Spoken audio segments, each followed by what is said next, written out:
feels like this kind of funny tension of, do we want the best for the next generations, even if maybe they're going to be less grateful for what they have? Issues around mental health, or that's one particular subject you wouldn't talk about very openly. But we kind of butt heads in that way of like, I just want you to listen to me. Like, I want you to hear me out and like hear what I have to say. And thinking, well, I'm older, I've been through that, you should listen to me. Right. And then the younger generation not feeling heard, right, somewhat rightly so, that it ends up going both ways on that, and the generations have to figure that out and understand that listening is really important both ways. right.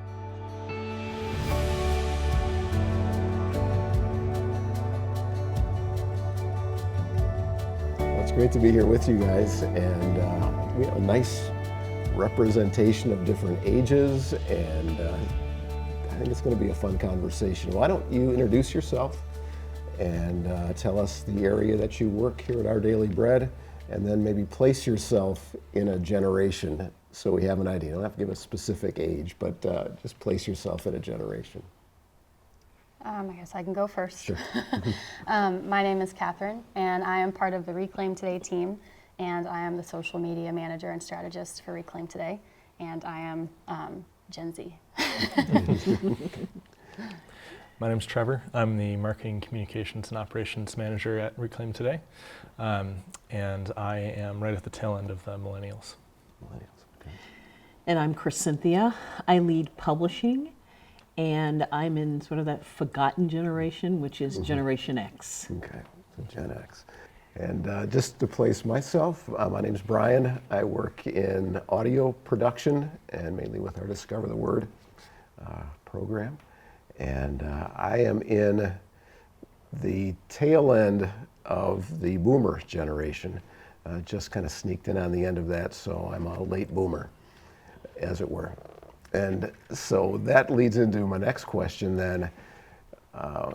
What kinds of stereotypes do you think exist as we look at the different generations? And that would be one of them for me, the lame dad jokes with the late boomer thing. What other kinds of stereotypes, and are they valid or not? Well, I think there are stereotypes associated with millennials, specifically wanting things done very quickly, not wanting to work very hard at certain things, just wanting the instant success without the work that traditional generations often have considered or done. So I think that's a stereotype. I don't think that is true, but that is certainly a stereotype that especially older generations looking at those would have. Yeah, I agree. I think there's like the kind of snowflake generation stereotype about Gen Z, maybe millennials too, a little bit also, but just the, not having emotional resilience or needing everything done for them or done in a particular way, or being triggered easily, that kind of thing, especially as you see, online discourse. Yeah, I would definitely say I agree with that as far as Gen Z goes, that being a stereotype. Another one I would say would be, we always have our nose in our phones, which is ironic considering I'm a social media manager and I'm Gen Z, but that's besides the point. But I definitely agree that those are definitely stereotypes that are placed on Gen Z. Yeah. So we kind of took the hit going that way. What about the other way? What about older generations, the Gen X boomers? There are stereotypes going that way too that are somewhat valid. We'll talk about both valid and non-valid. What would you say are some stereotypes about people like me? I think rigid. I think guys are considered super planners, right? I think a lot of that comes out, I imagine comes out of the generation where, especially if you had parents during wartime, felt that, because of war, because of um, economy that the boomer had to be the planner, had to be really rigid about what it meant to raise a family and the definition of raising a family, as well as how you planned for retirement, and which I think is actually a good thing, planning for retirement. But yeah, but super focused and super planners. Not spontaneous. Yeah, and right? being efficient and having stuff planned out and controlled. Maybe, controlled. I think that's a stereotype, I would also say maybe being set in your ways, or I think Gen Z can also be referred to as the open generation. And so I think maybe when we think of the boomer generation, it's more of closed-minded and maybe not as open to the things that Gen Z is wanting to talk about and discuss. I don't know if it's a stereotype as much as like a joke I see online, but just about like, boomers, paying, $8,000 for your first house, or something like that. And I don't think any millennials or Gen Zers would say boomers have had it easier, but I think there's this sense of, oh, well, you just worked in the factory your whole life and now I have a pension and, have 2 houses. And I think there's kind of that angst about, college got so expensive for us and, housing is an issue. So I'm not sure if that's a stereotype, but I think that's an attitude that younger generations can have against older generations too. Yeah, looking back at that. So and some of those things that we're talking about can definitely divide and be a barrier between generations. You think that's something new? And have you seen, in what ways do you see that happening, dividing? I think when you've got 2 generations that are, I wouldn't say at odds, but have different perspectives about things around economy, things around what it means to go to college, that sometimes that's a natural butting of heads because the perspective is different. My sister's a boomer. And we are, she's slightly 10 years older than I am. And I think about what she paid for college versus what I paid for college, and what she paid for law school versus what I paid for grad school.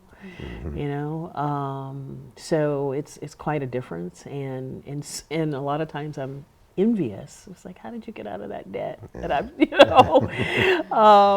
and sometimes I think people just miss perspective. I think they miss the perspective of a specific generation and the context. They miss the context in which that person made those decisions. And I think, quite frankly, that's a lot of what happens when we have a ton of disagreement. A lot of folks miss the context and don't get the full picture. Yeah, I agree. Well, I was raised by older boomers, and I would say a negative and a positive about being raised by such parents. And I'll give you a really good example of this. My parents were always about sort of planning, and and I think this is true of most parents, they wanted us, the 3 of us, to just be better off than they were. And that meant going to college. We had to go to college. There was just no question about it. There was no debate. And my father had this attitude that once you graduated, you had to figure out how you're going to get out of this house, basically. And he was pretty vocal about it. And so my sister and I talk about it a lot, that we never walked around like we had an option. And one thing that my parents did, because I grew up in a textile town in North Carolina, and my mother had worked in manufacturing for a good part of her young life. It was very, very hard work. I definitely have an appreciation for those that work those the manufacturing jobs. But I also tell people there's nothing that I'll ever do in terms of an occupation that is as hard as what my parents had to endure and others like them. So it seems like there's a bit of a downside I see in with that. That's a good example of that kind of drive. I also see the flip side of it where, my parents are also boomers, great people, have worked very hard for me and my siblings to have a better life. But it feels like there's kind of almost a resentment at the fact that we now have a better life and don't have to work as hard as them. And I don't think that's the case for most people, a lot of people, but it seems like there's this sentiment that you'll never work as hard as I did, and Yes. and I believe it. It's true, but thank God that we don't have to all, we don't have to all work in the mill, and obviously there's downsides to our generations are less gritty, less resilient than those older generations too. But it feels like this kind of funny tension of, do we want the best for the next generations, even if maybe they're going to be less grateful for what they have? So it feels like a balance, a balance beam we're always trying to walk down. And I think there's some pressures that younger generations face that other generations don't know about online. There's a lot more pressure that you experience. You could probably speak to that more than I could. And just the rising costs of school and homes and everything like that older generations haven't experienced as much, I don't think. But yeah. But that's one thing growing up that my parents kind of had to navigate with me, like Snapchat and Facebook and Instagram. That was all iPhones. Like that was all when I was like 12, maybe 13. So I was just starting middle school when all of that was, and it's even evolved a ton since it started with me, because I was like selfies with blue eyeshadow and my Hannah Montana t-shirt. And it's even more now though, the pressures of being perfect. And there's all of these, it's just a lot of noise that's being fed into like your life needs to look this way, when like really that's not realistic. I did a piece once called like Stop the Highlight Reels and Get Real. And it's kind of, this thought of having highlight reels on your social media page, but that is not what your life looks like behind closed doors. But growing up seeing all these people on vacation, or they're on this trip, or their college experience looks like this, and mine does not look like that. It's really confusing for sure. And I think it's not just perfectionism, it's also bullying too that can happen online. It's and terrible. I mean, I don't really know a pre-social media world that well, but I can imagine this world in which you get home from school and you shut the door in your room and you're done being bullied for the day. But that's where the bullying just starts for Gen Z kids and kids younger than that now. Is turn on the screen and you can't escape negativity, just toxic messages and all sorts of social pressures. trust me, there are different ways to bully. So it didn't always end when you got off the school bus and, back in the day, the phone was on the wall and you go answer the phone and then, there was bullying on the other end. Yeah, so it's a little different, but but I see your point. Yeah, that's so true. And even the questions now too, I have parents ask me sometimes to when should I get my child a phone? At what age is it okay for them to have social media? And how do I navigate that with them? And I'm like, it's a great question. Yeah. But that was something that my parents, because I grew up with it. It wasn't, my parents did not grow up having all of that in their face all the time. That was something that started with me. So growing up with that and having my parents try to navigate that with, I have an older brother, but mainly with me. It was, interesting for me to sit back and watch as a 12-year-old. Yeah, and we react to whoever raised us, and we have positive thoughts and negative thoughts about that. And so, we had difficulties, you guys have difficulties, and to forget that, to say our difficulties are worse than yours, they're just different.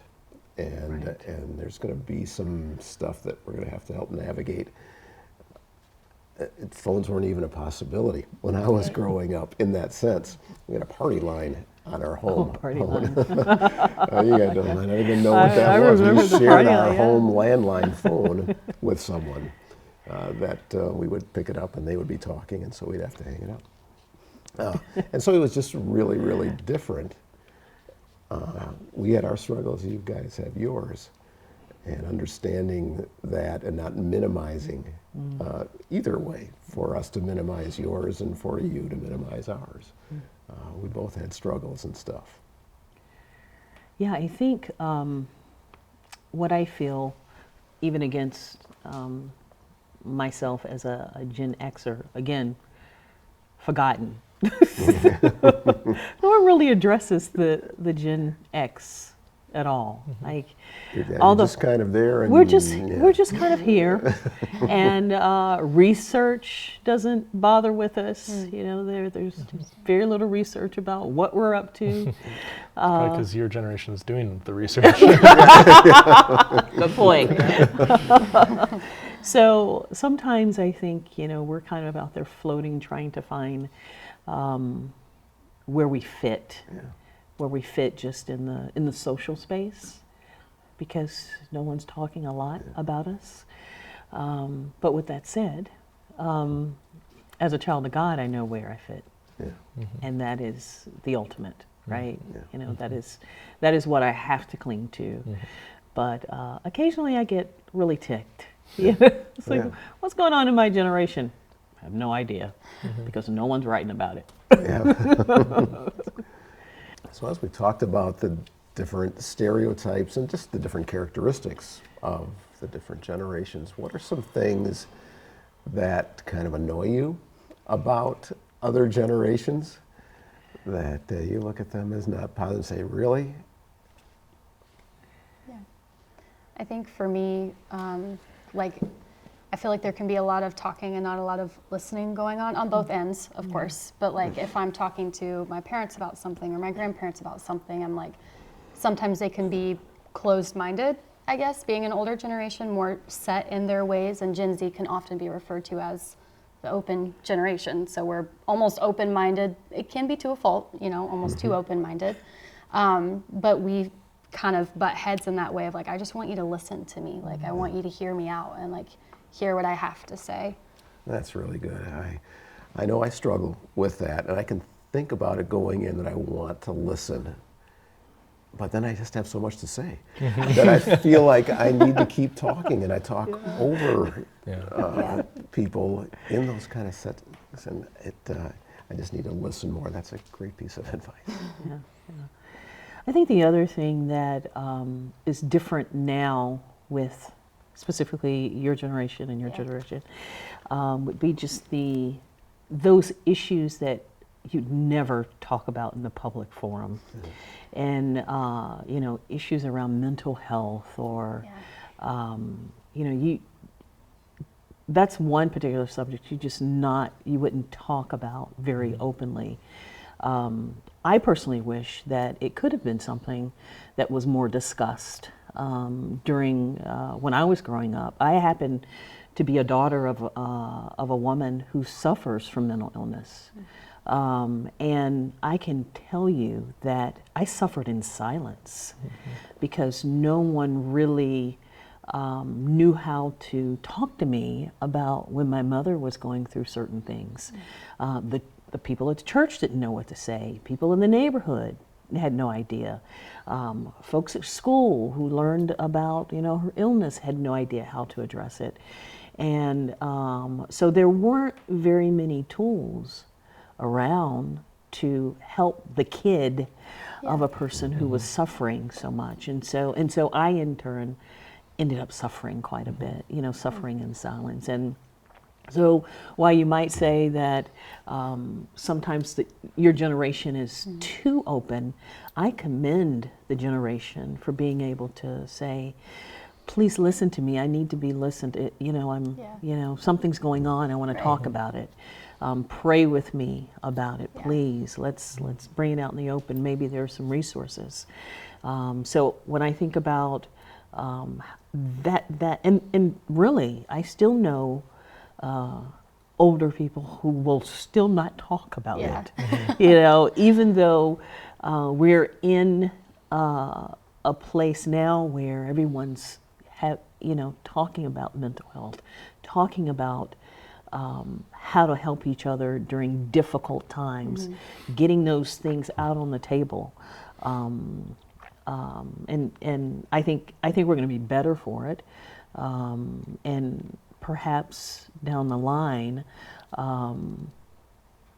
folks will not suffer as much, But isn't it weird how I assent to that, but at the same time, I still have a really hard time not seeing it as a strength that I don't talk about it. Yeah. And that I keep that in, and I feel like I'm tougher because of it, and see it as a strength, even though it probably isn't. I'm not better for it, but I still see it as a strength. Right. Yeah. Yeah. That was something that I had to learn because I did counseling from like the time I was in the 7th grade off and on through my college years. And that's something I had to learn because I grew up in sports too, and especially being an athlete, it's like no pain, no gain mentality. Right, yeah. But for that, it was asking for help is a sign of strength, not a sign of weakness. And I learned through that process too that God has created us to feel a wide variety of emotions. And when we limit our negative feelings personally, I feel that we limit our positive ones too. So if I can't fully understand my grief and sorrow, how am I fully supposed to laugh until I cry with my friends and fully experience and appreciate joy? Yeah. That's so good. Oh, that's a great point. And, on the Reclaim Today team, we noticed that a lot of our content that people most engage with are things around anxiety, panic attacks, depression, and fear, topics like that our generations are, craving for authenticity about, maybe because of the kind of suck it up, buttercup, kind of attitudes that we were raised with. Caught in between, your generations, I see the most extreme, kind of version of the openness around struggle, where it goes to a fault of, it's if you really want to, I've not tried this, but I've seen this, joke around that if you really want like to get someone's attention on like a dating profile, just say you're in therapy, right? It's like a brag, Oh my goodness. And I think that there's like this almost such a desire to come across as an empath, as, empathic, as someone who so understands, pain, that the desire for, having a mental health issue is almost stronger than the desire to get help for it. Wow. Where you just see people almost bragging about, mentally ill, and it's like not a joke, especially on TikTok. So that's just a strange, thing where it's great that we're open and we're talking about it. We have compassion, and I think our generations are, very empathic.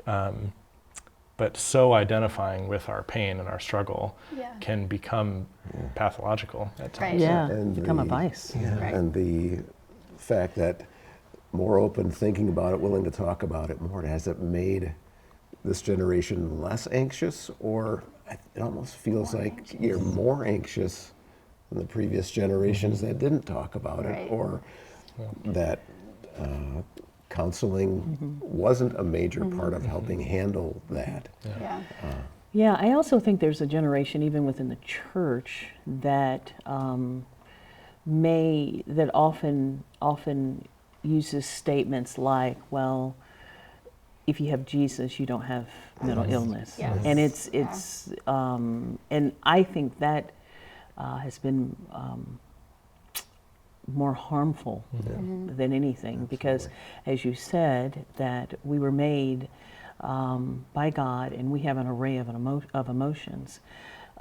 Just because I may feel down doesn't mean I don't love God, or that God isn't in my life, and that I don't find God as a source of my strength. So I think even how in the church sometimes, how these difficult conversations were positioned to say, stop thinking about that, because you don't have to have those thoughts because you are a Christian. I think that was very harmful. And I would say the positive thing about what I see happening in church communities is that there's a real effort and there's some authenticity around the faith community trying to help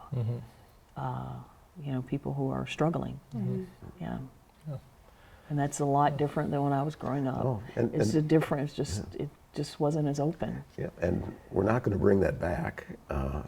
We just have to find ways to recognize that our strength is in God. Yeah. In a different time, in a different setting. Yeah. Not bring back one where we struggle with it. Just figure out how we do it today. Yeah. Yeah. And that goes both ways, doesn't it? I mean, from the older generation looking back and not listening, Yeah. and thinking, well, I'm older, I've been through that. You should listen to me. Right. And then the younger generation not feeling heard, Right. somewhat rightly so, that it ends up going both ways on that, and the generations have to figure that out and understand that listening is really important both ways. Yeah. Yeah. I think sometimes it's a matter of reminding, especially the older generation, do you remember when your parents Right. Yes. held, very Yeah. closed attitudes? Right. Can you not be those parents? Yeah. Yeah. Can you not be those and maybe open up? Right. Yeah. Yeah. And consider a different perspective. Yeah, I'm not gonna lie.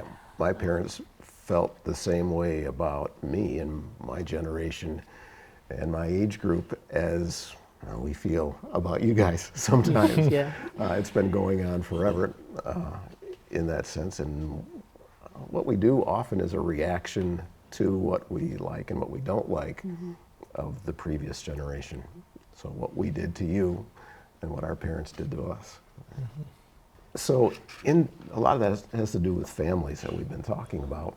And what does the metaphor, the family of God, mean to you? And how can that help us with maybe some of the things that you said the church and generational divides have on how we act with each other? I think we do have more in common than we realize sometimes, and obviously that being all children of God and being image bearers of that. I agree. I like, there's something that has a wonderful ring to it, and that's, saying the family of God and knowing that we, no matter what generation, what race, that ultimately we really have this common belief of Jesus Christ and who God is, and that, if we could all just remember that and allow that to be the unifying factor, I think it would solve a lot of problems in the world, especially within the Christian faith. That if we really held on to the truth of God, that could bring this divide, whatever that divide is, to a close. But I think the family of God feels it's eternal, it's everlasting. It's I know that because we have a belief in God that you'll always be my brother and you'll always be my sister, and that to me is everlasting. I love the thought of that. Yeah, it's hard to feel that to be true sometimes. I think because that's what I believe, and this is the most fundamental unifying identity that we share. But I think especially with our generations, that idea of identity has become so kind of individualized. I think especially around conversations about gender identity or sexual orientation, that kind of thing, like so much that, I identify as, X, Y, Z, not even those things, but just who I am is so unique and intrinsic to me. That kind of idea of communal collective identity is sometimes, I think, hard, especially in the church, to feel. I think some of that has to do with the kind of denominational breakdowns, where now non-denominational is such a huge, section of the church. And there's a gift in not having to be Methodist or Presbyterian or Anglican or whatever it is, but when you're not really a part of a group or a structure, it's tough to really feel like these are my people, and I can just go to this church, I can go to that church, I can watch church online and not go to a church, especially after COVID. It's easy to, just cater everything to my preferences instead of stepping into this reality, the family of God that has always been, God's people communing throughout time and space. And it's just hard to feel that when your identity as a Christian just feels like one of the possible identities you could choose. Right. So. I think family, and we talk about family of God, we look at the positive and think that everything should be always unified, always together on everything. And that in the ideal is true, but in the reality, families most of the time are kind of messy. And I have a friend, one of his favorite quotes is, "The idea that all men should live as brothers was written by someone who didn't have brothers," because we just don't get along all the time. And understanding that we can not get along but still be family, Right. and still be different and love each other in that, I think it's kind of a hidden part of understanding the family of God. It really is accepting the individual or the person for the way God's made them, and also understanding that we're not perfect. No one's perfect, and accepting faults. And sometimes my faults, I hope, make me endearing to some people. I like that. I say that to my sister often. Yeah. But I think that being a part of the family means that God has created me in His image. His image is perfect, but as a human, I am not. Right. And because you love God, you also love me, right? The greatest commandment.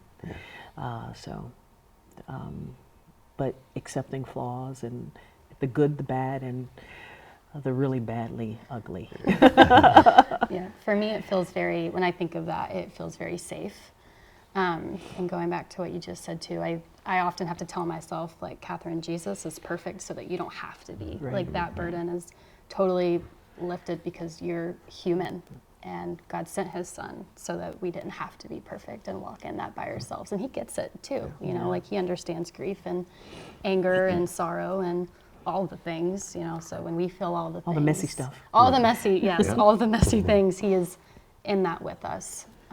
So that's what I kind of think. Jesus is perfect so that I don't have to be, and it feels very safe. And that goes back, I think, also to giving grace and accepting the messy and all the things.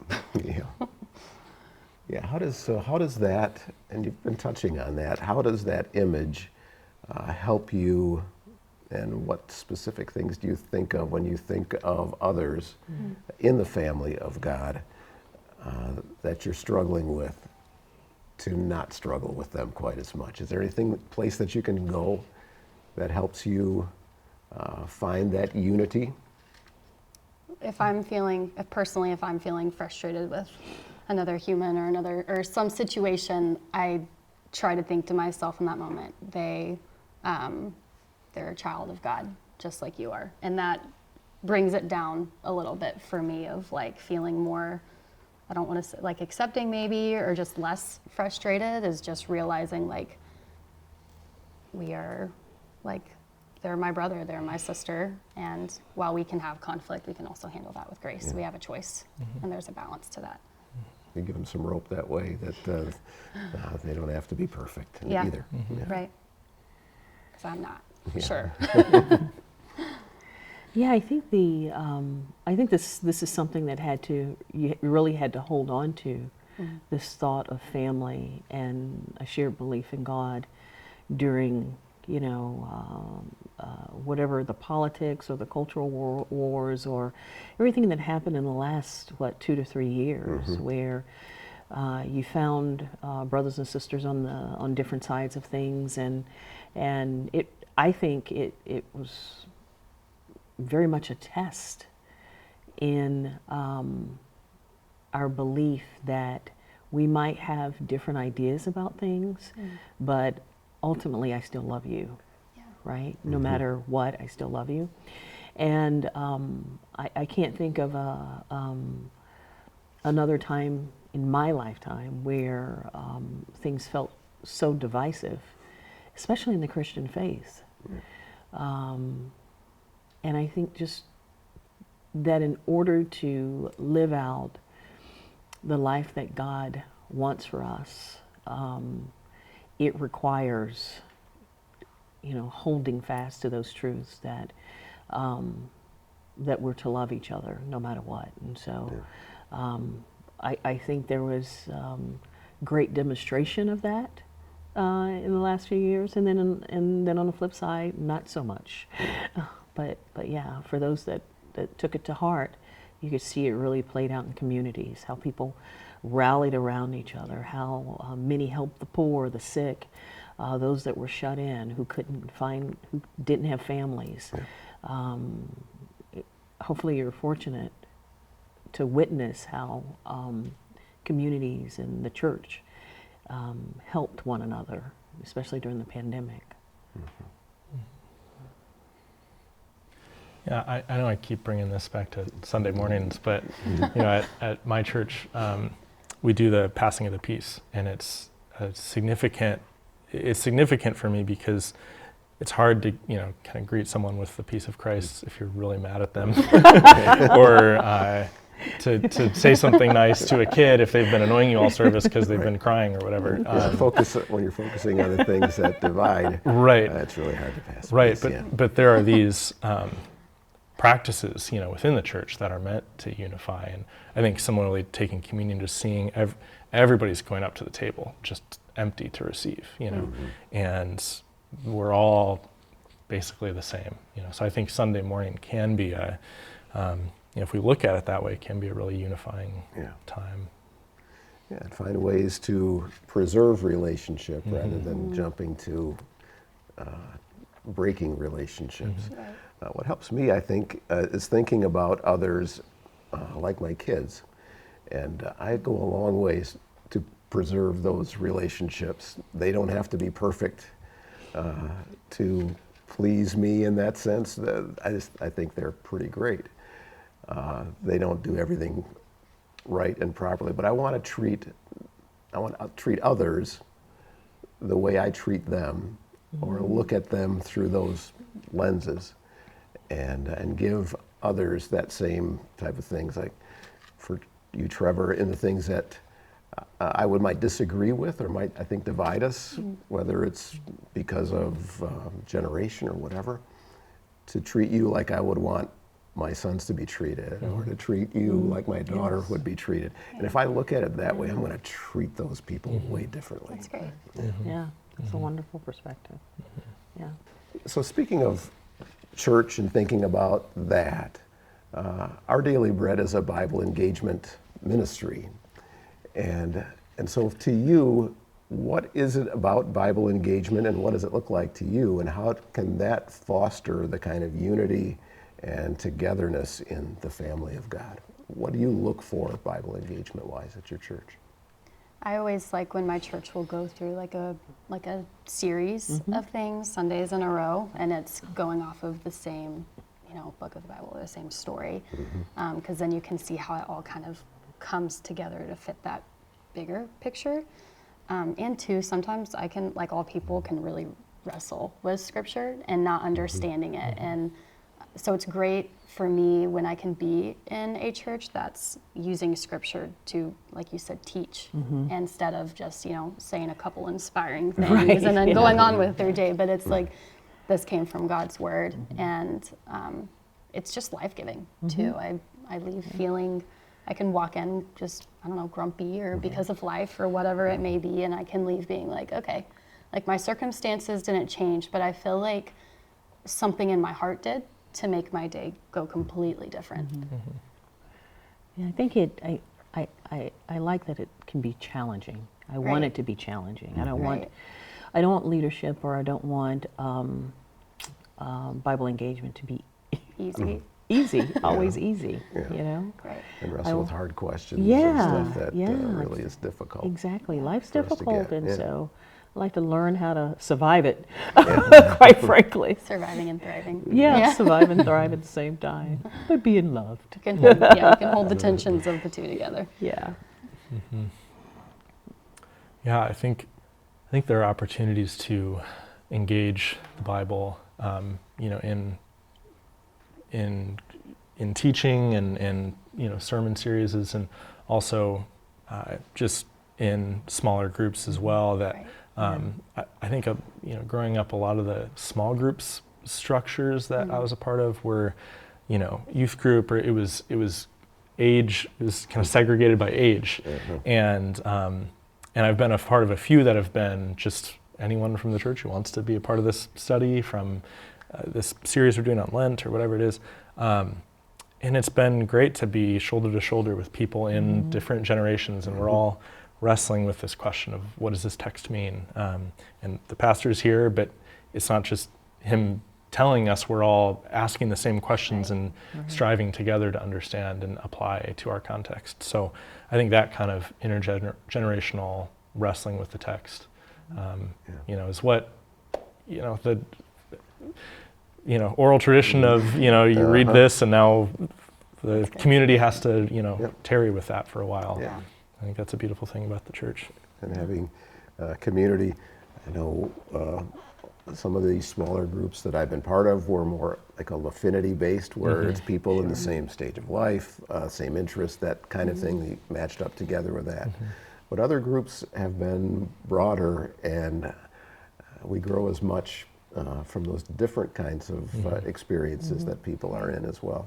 And so it's nice to have that community and variety of community at church like that. Yeah, it's always a relief for me too, whenever I'm in a small group setting and we're all asking the same question. I'm like, whew, like it's not, it's not just me. And I always respect someone more, especially if it's a pastor that's like honest and being like, I wrestle with this too, you know, who has more of a person in a position where they're seen a little bit more, or they're on a stage often, and they're like, yeah, I don't understand this either, but we're going to work through it together. Like, I have a lot more respect for someone like that, rather than someone who's just like, I know everything and it all makes sense, and I just feel it's rainbows and sunshine and butterflies all the time, because we all know that's not true, right? Yeah. Yep, in all areas of life. We haven't gotten everything figured out. Really anything. Someone, whenever you do, call me. Well, if you call me, I'm going to say, I don't believe you. Yeah, you're wrong. You're going to find out you're wrong. Right. Yeah. You guys, this has been great. A really good conversation. I've learned a lot, and I hope you guys have too. Yes. And I just appreciate being with you. Yeah, thank Same you here. guys. Thank you.